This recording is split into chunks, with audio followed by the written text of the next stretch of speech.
আসসালামু আলাইকুম রহমতুল্লাহ। অগ্রিম পবিত্র ঈদুল আজহার শুভেচ্ছা দেশ ও প্রবাসের মুসলমান ভাই ও বোনদেরকে। জনপ্রত্যাশা, সরকারের অবস্থা আসলে চমৎকার প্রশ্ন করেছেন।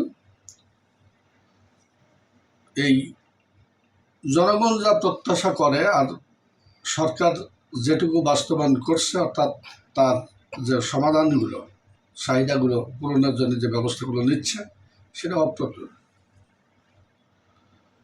অপ্রত্যাশিত, কোনো সন্দেহ নেই। যেমন এই যে দেখেন, অগণিত শিশু মারা যাচ্ছে, 400-র উপরে শিশু মারা গেছে এই হাম রোগে। কেন কেন অ্যাক্সিডেন্টলি দুটো সাইডে, একটা মহামারীতে, একটা ব্যাধিতে 2, 4, 5টা 10টা অ্যাক্সিডেন্ট হলো, সেটা ভিন্ন কথা। 400-র উপরে শিশু মারা গেল, এটা কি জনগণ আশা করে? কিছুদিন আগে দেখছেন তেল গ্যাস নিয়ে কত নাটক হলো। 3 দিন পর দেখা গেল দাম বেড়ে গেল, এখন আবার তেল গ্যাস পাওয়া যায়, কিন্তু আবার 3 দিন যেতে না যেতেই আর এক দফা দাম বৃদ্ধি পেল। Is it proper system? এইটাই কি জাতি প্রত্যাশা করা সরকারের কাছে? আপনি তেল, গ্যাস, পানি, বিদ্যুৎ, সর্বক্ষেত্রে গ্রাহকের ভোগান্তির কোনো শেষ নাই। এই যে পল্লী বিদ্যুৎগুলো, এই যে বিদ্যুৎ সেক্টরটা আপনি দেখেন, মিটার রিচার্জ করতেছে, টাকা নেই। মিটার চার্জ যত, ডিমান্ড চার্জ যত, এ চার্জ যত, সে চার্জ যত, কেন? এসব বন্ডামি। এর বিরুদ্ধে, এই বিষয়ের উপরে সরকার কি ব্যবস্থা নিয়েছে পর্যন্ত? জনগণ এটা প্রত্যাশা করে না। জনগণের প্রত্যাশার সেই আসল জায়গাটাতে কোনো সরকারই এ পর্যন্ত আসলে সেইভাবে হাত দেয়নি এবং ব্যবস্থা নেয়নি। একজন কর্মকর্তা যখন তার দায়িত্ব থেকে সরে যায়, তখন দায়িত্বে যে আসে তাকে এসে দায়িত্ব বোঝাই দিয়ে যান। কিন্তু একটা সরকার বিদায়ের সময় আর একটা নতুন সরকারকে দায়িত্ব যদি বোঝাই দিয়েই যে থাকে, তাহলে চলে যাওয়ার পরে যে হাজার হাজার কোটি টাকা লোপাট, এ কথা বলছে কেন? যেমন অর্থমন্ত্রী বলছেন যে পরিমাণ টাকা লোপাট হয়েছে, পাচার হয়েছে, সেটা 2 বছর লাগবে দেশকে কভার করতে।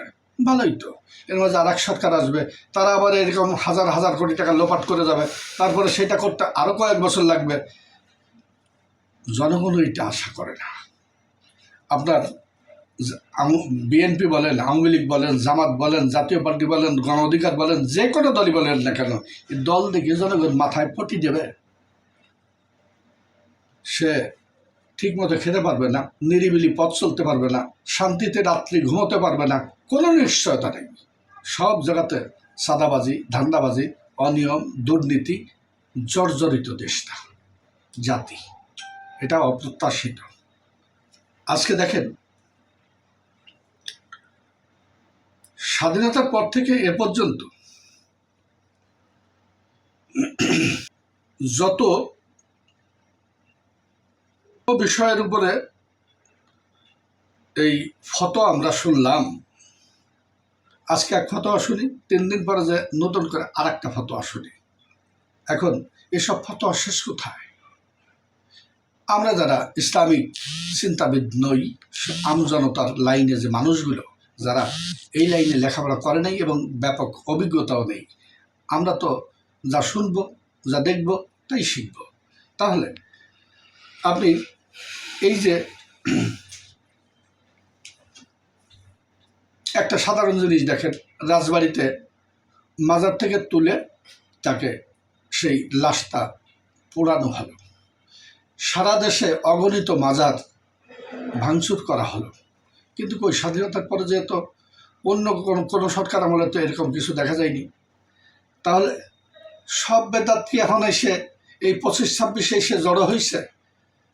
এই 36 জুলাইয়ের পরে যে নতুন বাংলাদেশ দেখতে চেয়েছে কি এই নতুন বাংলাদেশ দেখতে চেয়েছে? জঙ্গি সন্ত্রাসবাদের একটা আখড়ায় পরিণত হয়েছে এই দেশ, এটা মুক্ত করা দরকার। সুতরাং সব মিলিয়ে এই যে নতুন নতুন যে সব চুক্তিগুলো হচ্ছে, দেশের অভ্যন্তরীণ যে পরিস্থিতি, প্রত্যেকটা সেক্টরের যে অবস্থা, এটা কোনো সুস্থ জাতি প্রত্যাশা করতে পারে না। এগুলো নিরসন হওয়া অত্যন্ত জরুরি। যদি নিরসন হয় তাহলে সরকারের জনপ্রিয়তা বাড়বে, কোনো সন্দেহ নেই। আর যদি তা না হয় তাহলে এইগুলোই গুমট বেঁধে একসময় দাবানলের সৃষ্টি হবে, আর সেই দাবানল থেকে জ্বলে পুড়ে ছাই হয়ে যাবে সামনে যা থাকবে সব। সুতরাং পতন ঘটবে সরকারের, প্রেক্ষাপট পরিবর্তন হবে দেশের, কোনো সন্দেহ নেই। সেদিক বিবেচনা করে সরকারের সুনাম এবং অবস্থান রক্ষার জন্য, সুদৃঢ় করার জন্য এসব জাতির যে প্রত্যাশা, জনগণের যে প্রত্যাশা, এদিকে মুখ ফিরাতে হবে, সেগুলো বাস্তবায়ন করতে হবে। তাদের সেগুলো, সেই দাবিগুলো, সেই পাওনাগুলো পূরণ করতে হবে। ধন্যবাদ সবাইকে। আসসালামু আলাইকুম ওয়া রাহমাতুল্লাহ।